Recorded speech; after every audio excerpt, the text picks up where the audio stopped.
मैं ESPN news से अविनाश सल्लिया। शुरुआत करते हैं अपने इस आज के कार्यक्रम की।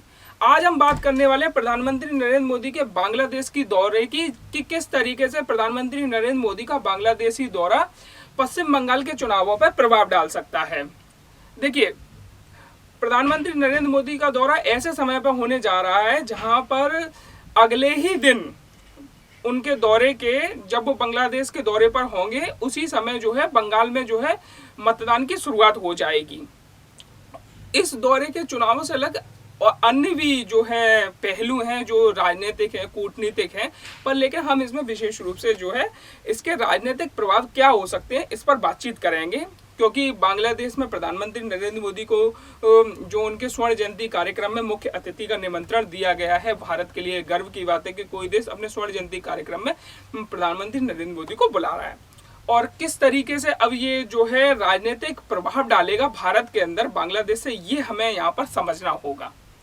ठीक है, तो सबसे पहले बात हमें पढ़ना होगा, बीजेपी जो है वो जो है पश्चिम बंगाल में बेहद इम्पोर्टेंट भूमिका निभा रही है। क्योंकि 2016 से देखा जाए तो बीजेपी बंगाल की राजनीति में एक बड़ी ताकत के रूप में उभर रही है।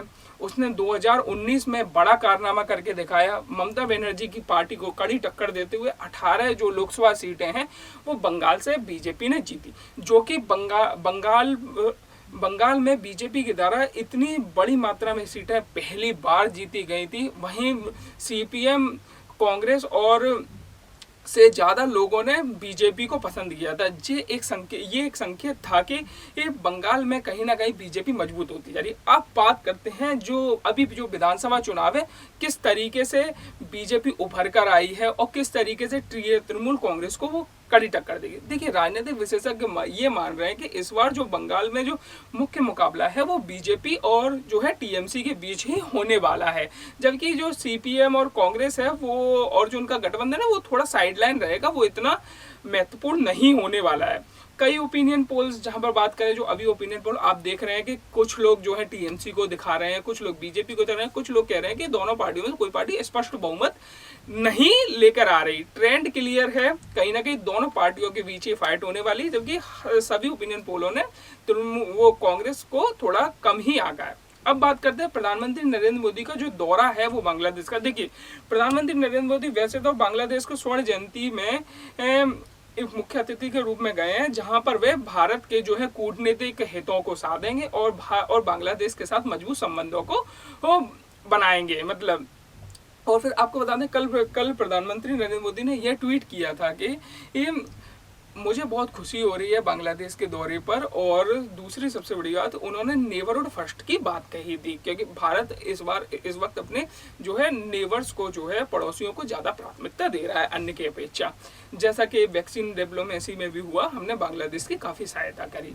अब बात करते हैं प्रधानमंत्री के पहले दिन जो है 26 मार्च को प्रधानमंत्री स्वर्ण जयंती कार्यक्रम में हिस्सा लेंगे। उसके बाद 27 मार्च को, देखिए 27 मार्च को एक तरफ बांग्लादेश में प्रधानमंत्री नरेंद्र मोदी अपने आगे के कार्यक्रमों को बढ़ाएंगे और दूसरी तरफ पश्चिम बंगाल में जो है पहले चरण के मतदान की शुरुआत हो जाएगी।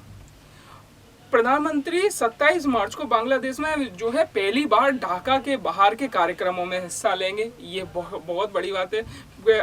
इससे पहले भी प्रधानमंत्री नरेंद्र मोदी ढाका के बाहर कभी कार्यक्रमों में भाग नहीं लिया है।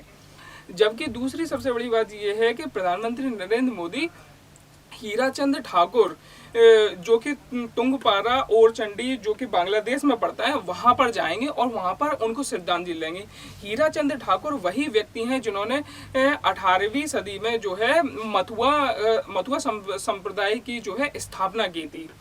देखिए, मथुआ संप्रदाय में इन्हें जो है विष्णु का अवतार भी माना जाता है, हीराचंद ठाकुर को। ऐसे में क्योंकि जो ज़्यादातर बांग्लादेश से 1971 के समय में जो मथुआ संप्रदाय के लोग वो ज़्यादातर पश्चिम बंगाल में आ गए, पूरे पश्चिम बंगाल में फैले हुए हैं।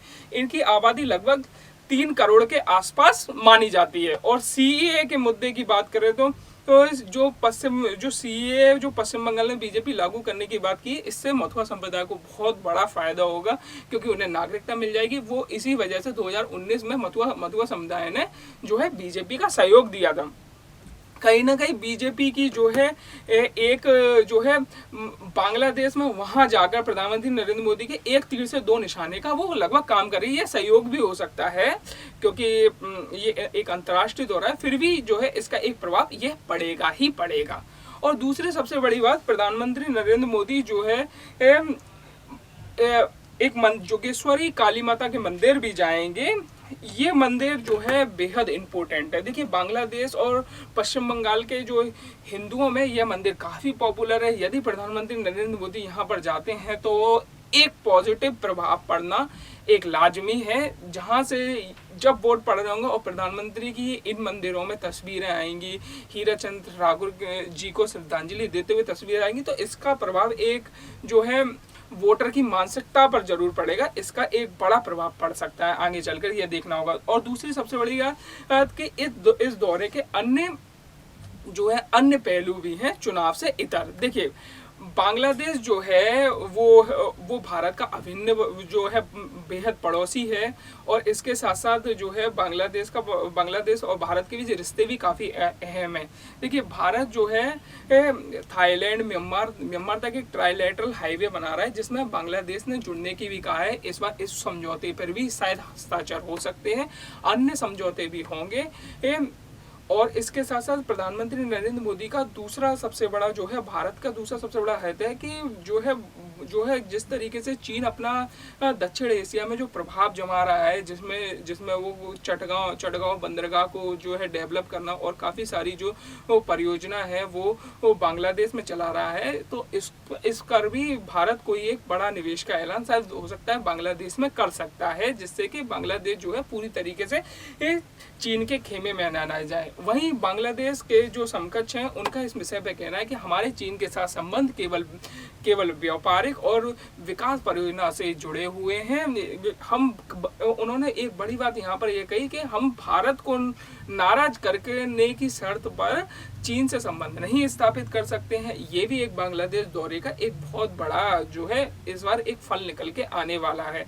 वहीं आपको बात करें तो यह दौरा काफ़ी जो है इम्पोर्टेंट है, क्योंकि कोरोना वायरस के बाद लगभग 1.5 साल के बाद ये लगभग प्रधानमंत्री नरेंद्र मोदी का दौरा होने वाला है। 2019 के आखिर में प्रधानमंत्री नरेंद्र मोदी कोरोना वायरस से पहले ब्राज़ील गए थे, उसके बाद ये कोरोना वायरस महामारी के बाद ये पहला दौरा होने वाला है। जुड़े रहिए SPN न्यूज़ के साथ। धन्यवाद।